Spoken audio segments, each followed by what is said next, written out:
Hello, my name is John De La Cruz, and with me is. Hi, I'm Paul Gabriel Cornelius. So, for today, we will be talking about the importance of registering to vote since there's only a few days left to register. But first, we will be talking about the politics in the Philippines, and we would be talking in Taglish as we go. Una sa lahat, gusto lang namin pag-usapan yung sitwasyon ng politiko sa Pilipinas. Kasi maraming nakikitang mga balita tungkol dito. Maaaring ito ay nakita niyo sa social media tulad ng Facebook at Twitter at meron din naman mga balita sa television tungkol dito. Sa mga nakikita kong mga balita, ang gulo ng politiko sa Pilipinas kasi ang daming opinion na available at sa iba't ibang media. Sa tingin mo, Paul, ano ba ang pananaw mo sa politika sa ating bansa? Ayan, ang politika ay isang relasyon o ugnayan ng mga mamamayan at ang mga namumuno dito. Pumapasok din dito kung paano nakakaapekto ang pamumuno ng nakakataas sa mga mamamayan nito. Politika ay ginagamit para maging maayos at organisado ang isang institusyon. Lahat ng tao sa iba't ibang antas ng lipunan ay kabilang dito. At ang dapat na ginagawa ng politika ay para dapat sa ikabubuti ng lipunan. Katulad nga ng sinabi ni Paul, ang politika ay dapat isang desisyon na mapagkakasunduan ng isang grupo at para tayo ay mapagkasunduan, dapat nating intindihin ang isa't isa at maging united sa isang goal. Ngunit may mga bagay tayong nakikita o naririnig tungkol sa politika na medyo nakaka-intimidate o nakakatakot pumasok dito. May mga posts sa mga social media, specifically sa Twitter, na kapag nagte-trending ang isang politiko o isang plataforma, makakita ka ng iba't ibang opinyon ng mga tao. Mga taong nagkakagulo at nagkakaaway-away sa kung anong ba ang tama o hindi. Para sa akin, mahalaga ang bawat opinyon ng mga tao kasi ito ang sa tingin nila ang tama. Pero kung titingnan natin ito sa much larger scale, kung lahat ng tao ang tingin nila sa sarili nila ay tama, nagkakatalo-talo ang mga opinyon nila katulad ng nangyayari sa atin ngayon. Babalikan ko lang yung sinabi ko kanina na, yun nga, ang politika ay dapat isang desisyon na pinagkasundoan ng isang grupo. Kung hindi tayo magkakaintindihan, paano tayo magkakasundo, di ba? Yun nga. Sa pinag-usapan namin tungkol sa politiko, siguro naman maano natin na mahalaga ang boto natin. Dapat na malaman natin na ito ang ating karapatan. Kaya kaya tayo magparehistro hangga't kaya pa natin. Hmm, Kung sa tingin mo yung politiko na iboboto mo yung tama, di try mo magparehistro. Alam mo, yun nga yung magpabago sa atin, sa ating bansa, di ba? Hmm. Sayang naman. Sayang yung isang boto. At katulad nung sa napanood naming video na 69% daw ng Pilipinas ang bumubuo ay Gen Z at saka millennials. Marami kasing issue sa bansa natin, lalo na ang korupsyon. Ang lahat ng mga problema natin ay mga voters kasi hindi nila binoboto ang mga nakakarapat dapat. Sinasabi nila na gusto nila ng pagbabago, pero yung mga dating kandidato pa rin yung mga kanilang binoboto. Mga same political families pa rin ang mga natitira sa gobyerno. Kaya paano magbabago? Dapat ma-educate natin ang mga voters sa mga nangyayari sa politika upang malaman nila kung sino ang mga nakakarapat dapat na iboto. We must educate ourselves and the voters to get the change that we want. Sabi nga nila, when we work together, we are stronger. So, moving on to the next topic, we would like to talk about the pros and cons of voting. So, first of all, we would talk about the cons. People may feel forced. Feel mo na-force ka na bumoto. Kasi maraming yung mga nasa paligid mo parang na-influensyahan ka na. Kailangan mong bumoto, ganun. Pero hindi naman dapat ganun.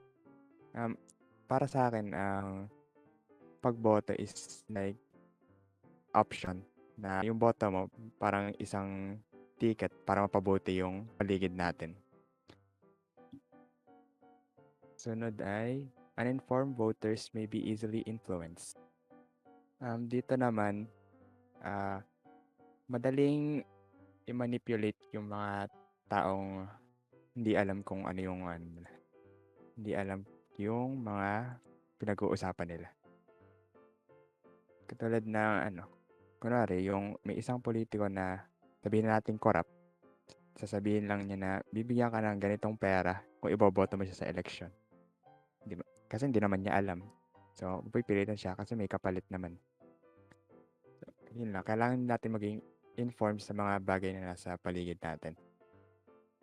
And lastly is, when voting, there might be spiritual or religious beliefs that may influence your vote.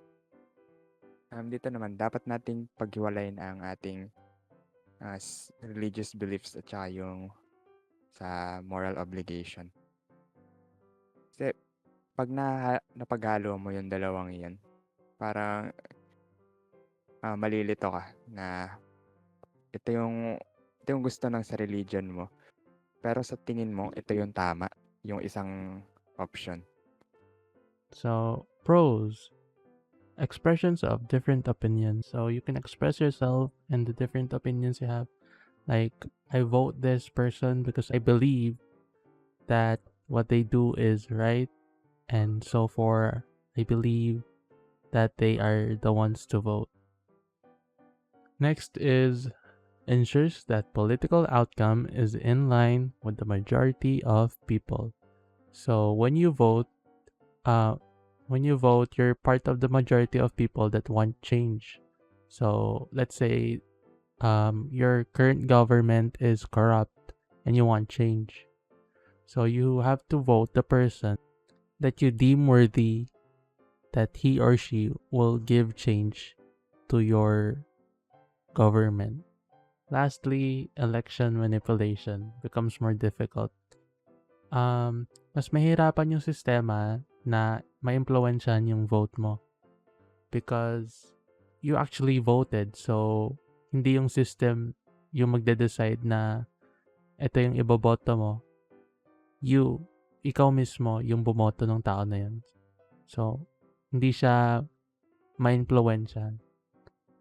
So, magiging less yung electoral fraud. So, moving on, we would like to talk about how to register to vote. Let us talk about the requirements. So, first of all, you would need to have valid ID and a photocopy of the ID. Some examples are employee's identification card with the signature of the employer and the authorized representative. Another is postal ID, PWD discount ID, student's ID, driver's license, passport, or any other valid ID. Note that if you would bring your student's ID, it should be signed by the school authority, and you would need to have to bring your birth certificate as proof of your age. So another requirement is the printed and filled out forms, which are the CEF1 for registration and application, and there is also the Annex B for supplementary data form for PWDs and indigenous people. Lastly is the coronavirus health declaration form. Other requirements is your face mask and face shield, ball pen, sanitizing alcohol, folder wherein you could keep your forms before arriving at the registration satellite.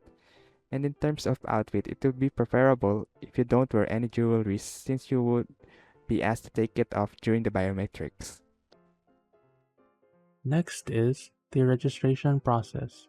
1 week before, you must look for the Comelec Satellite Center nearest to your area.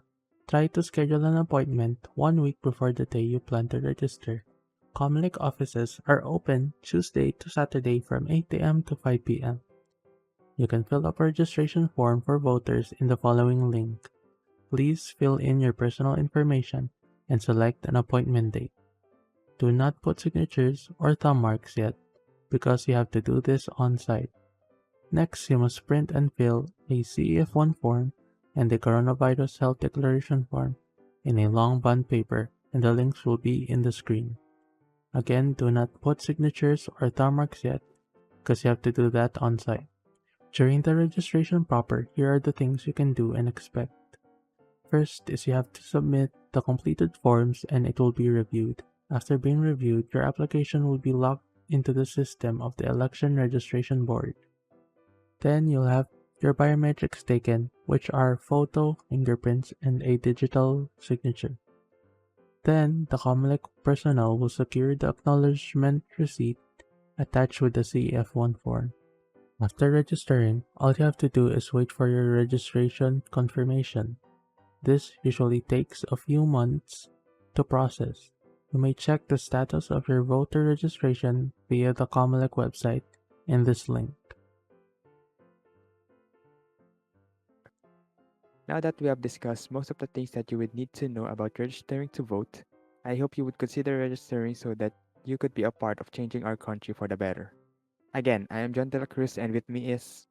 And I am Paul Gabriel Fernillas, and we are Shiba Talk, and remember to vote wisely.